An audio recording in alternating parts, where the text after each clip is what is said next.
तानाशाह के पहले एपिसोड में आप हमारे साथ चले थे कंबोडिया, भारत के पूर्व का देश, दुनिया के सबसे बड़े हिंदू मंदिर अंकोर वाट का देश। और देश का था वो दौर जब फ्रांस जा चुका था, प्रधानमंत्री बना राजा सत्ता गंवा चुका था और फ्रांस में पढ़ा एक अध्यापक गुरिल्ला आर्मी खमेर रूस का नेतृत्व करते हुए राजधानी नोमपेन पर कब्जा जमा चुका था। कब्जे के बाद इस गुरिल्ला ने अमेरिका का डर दिखाकर नागरिकों को गांव रवाना कर दिया। अब आगे की कहानी। ये तानाशाह है, लल्लन टॉप की पॉलिटिकल किस्सों की नई सीरीज, जिसमें हम पूरी दुनिया के क्रूर लोकतंत्र को ठेंगा दिखाने वाले हुक्मरानों की एक एक करके कहानी सुना रहे हैं। तानाशाह के पहले एपिसोड में आपने पोल पॉट की कहानी का एक हिस्सा जाना। पोल पॉट जिसके एक इशारे पर उसकी गुरिल्ला आर्मी खमेर रूस काम करती थी। अब आगे का वाकया।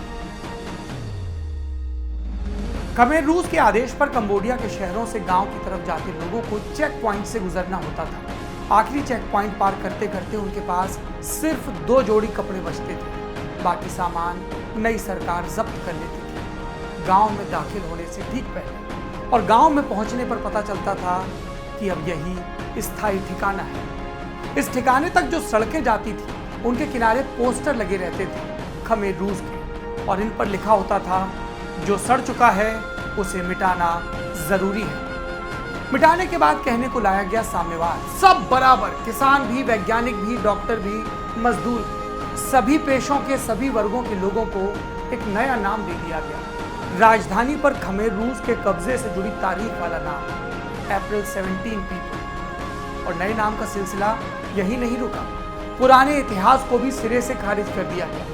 मुनादी पीट कर कहा गया, बीते सब बरस स्वाहा, ये है ईयर 0।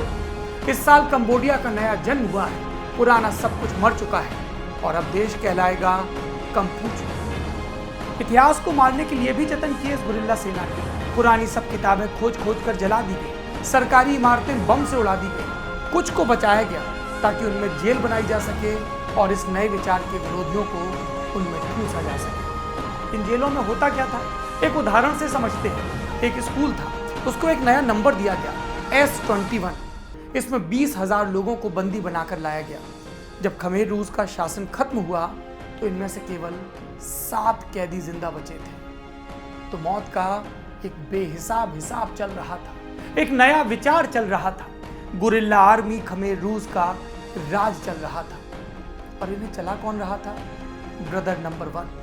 ये था सलोत सोर का नया अवतार। सलोत सोर, ब्रदर नंबर 1, पोल पॉट। कितने नाम!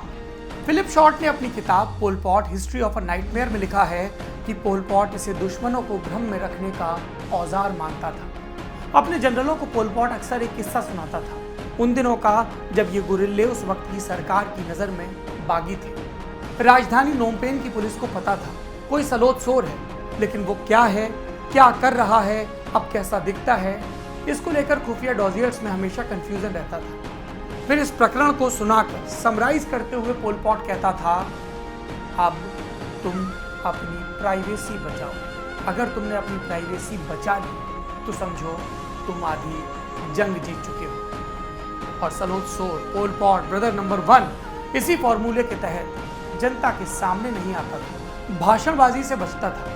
एक चिट्ठी की शक्ल में उसके हुक्म जारी होते थे, जिन्हें सबसे निचले स्तर के अधिकारियों तक पहुंचा दिया जाता था और उन पर तामील शुरू हो जाती थी। वैसे पोल पॉट की ये गोपनीयता सिर्फ सरकारी या प्रशासनिक कामों तक सीमित नहीं थी, उसका परिवार भी इसी दायरे में आता था। उसके भाई, नाते, रिश्तेदार सब बाकी कंबोडियाई नागरिकों की तरह शहर से हाँक दिए गए थे। वे भी बाकी नागरिकों की तरह धान के खेतों में मजदूरी कर रहे थे। लेकिन एक दिन एक खुलासा हुआ और वो चुप हो गया। कि 1978 की बात है। सलोत सोर का भाई दिन भर खटने के बाद कम्युनिटी किचन में अपना राशन लेने के लिए पहुंचा। उस दिन किचन में एक किनारे बड़ा सा बैनर टांगा जा रहा था। भाई ने बैनर की दिशा में बढ़ते हुए एक सैनिक से पूछा, किसका है? जवाब मिला, अंकोर का। भाई अब तक बैनर के सामने पहुंच चुका था और ये तो उसका अपना भाई था, सलोर। वो गश खाकर गिरने को हुआ। लोगों ने संभाला, हालचाल पूछा तो उसने जवाब में सवाल पूछा, फिर से, और फिर से जवाब आया, ये तो ब्रदर नंबर 1 है, हमारे देश के रखवाले। ब्रदर नंबर 1 के ब्रदर ने ये सुनकर हमेशा के लिए चुप्पी साध ली।